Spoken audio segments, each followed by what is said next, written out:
한국의 대표적인 전통문화거리 인사동.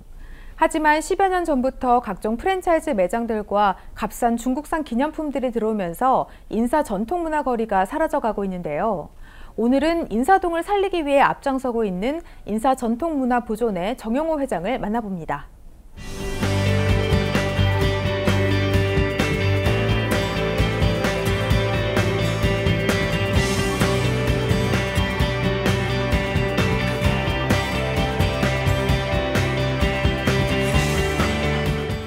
네, 회장님 안녕하세요. 네, 안녕하세요.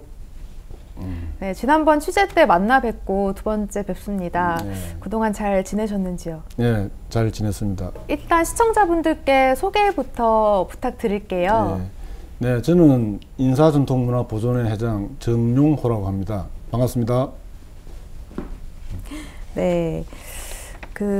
지난 10월 말부터 11월 초까지 인사동 박람회를 열었는데 이번에는 특히 좀 상인들이 주도적으로 했다는데 의미가 있었던 것 같습니다. 인사동 박람회 어떤 축제였는지 좀 설명 부탁드리겠습니다. 네, 저희 인사전통문화보존회는 1987년부터 인사문화축제라는 행사를 30년간 꾸준히 해왔습니다. 그런데 금년에는 그 행사에 문화적 의미를 좀 더 가미하자. 그래서 좀 강조해서 인사동 박람회라는 명칭을 붙여서 인사동 박람회를 개최하게 되었습니다. 거기에다가 기존의 축제와 조금 다르게 인사동의 171곳의 상인들이 주도적이고 자발적으로 참여를 해 주셨어요.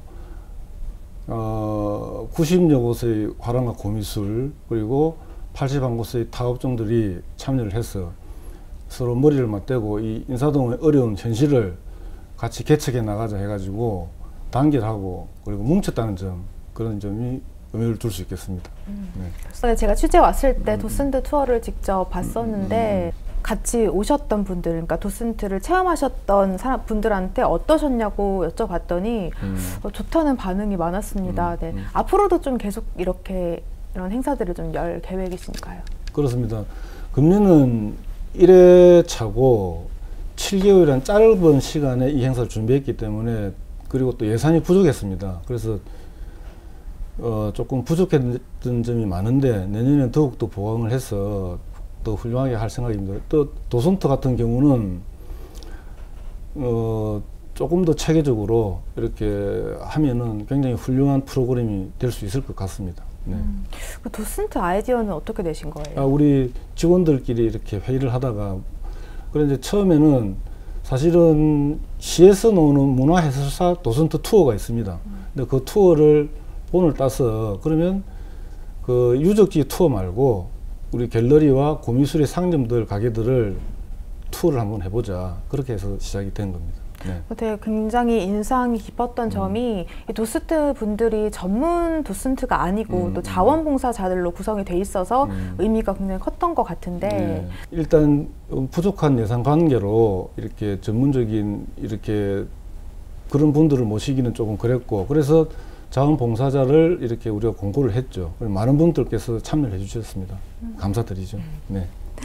지금 인사동이 문화지구로 이제 선정이 돼 있는 걸로 알고 있습니다. 15년 정도 선정된 지가 지났는데, 그런데 그 문화지구 속에 있는 정책들이 실제적으로 좀 잘 실현이 되지 않고 있는 것 같아요. 예를 들면은 뭐 프랜차이즈 업체라든지 아니면은 전통 이런 그 상가들이 아닌 뭐 중국산 기념품이라든지 이런 것들이 들어오는 모습을 볼 수가 있는데, 이런 것들에 대해서 좀 어떻게 생각을 하시는지 궁금합니다. 그러니까 상인들 속에서도 막 그거는 안 된다라고 생각하시는 분들이 계실 거고, 또 먹고 살기 위해서는 어쩔 수 없다는 입장도 있는 것 같아요. 예, 그 부분이 조금 애매한 부분이 많습니다. 먼저 이제 말씀을 드리자면 2002년도에 이 인사동을 문화지구로 지정을 할 때는 우리 전통 문화를 잘 보존해서 개선을 해야 되겠다는 훌륭한 뜻과 취지가 있었어요. 그래서 문화지구를 지정을 했는데 그게 펼쳐져 오는 왔죠. 지금까지 15년이 흘러온 오늘 인사동의 바깥 모습을 보면 그때의 취지와는 맞지 않다. 그러니 결국은 인사동이 잘못 흘러가고 있다는 그 증거가 되겠죠. 그러면 그 원인을 어디서 찾을 수가 있느냐. 방금 말씀하신 대로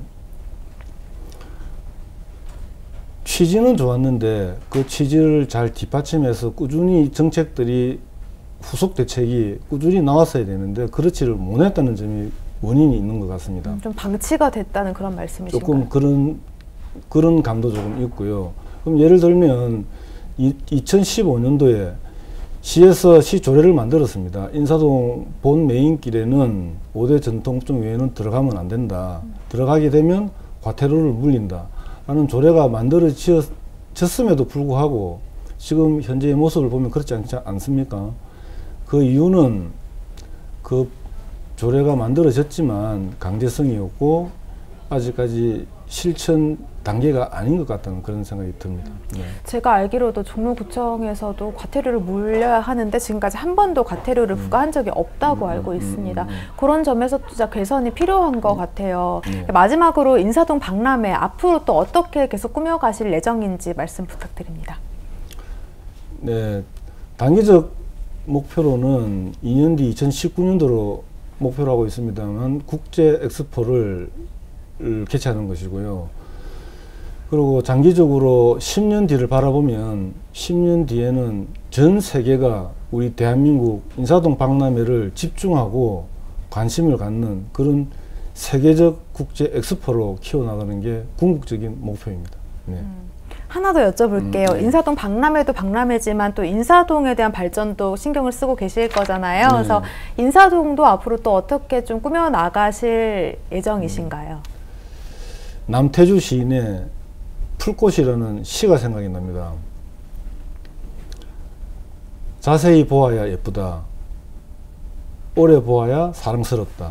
너도 그러하다. 인사동도 그렇습니다.